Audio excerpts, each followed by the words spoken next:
Hi, today I'm going to review the book Sarah Hand Embroidery Tutorial. This is a book for anybody who's starting to learn embroidery, so for any beginners out there. As always in this embroidery book, the first section is dedicated in giving you the basic knowledge of things like the equipment you're going to use, all the different kind of fabrics, how to transfer pattern. Then we have a basic lesson about color scheme and many more information like that.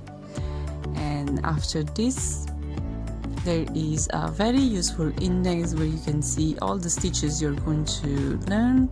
There are 200 stitches, all divided by categories. There is a tutorial for all of them.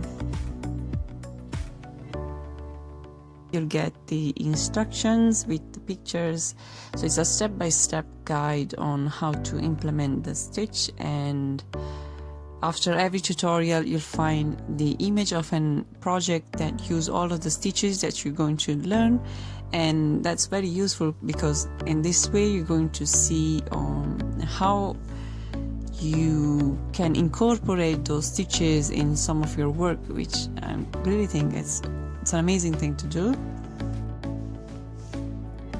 So of course I wanted to try like some of the stitches in that book, and I tried the chain stitch, the rope stitch and the heavy chain stitch, and they came out pretty well, I have to say. The instructions were not difficult to follow, they were pretty easy. You get all the pictures and a step-by-step guide. So maybe if you're not familiar with English, you might have some difficulties, but nothing too big to overcome. Like it's a really easy guide to follow.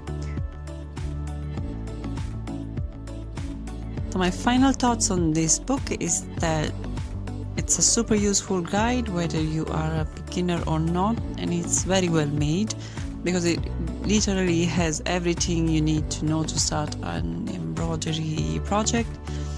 My advice is that try at least one of the stitches for each categories, because in this way you can always add new technique and variety to your artwork. And this is exactly what I'm going to do, because for my needle painting work I only use long and short stitch, and I really wanted to expand my knowledge on different types of stitches. So that's it for today. I hope you enjoyed this small review, and see you next time.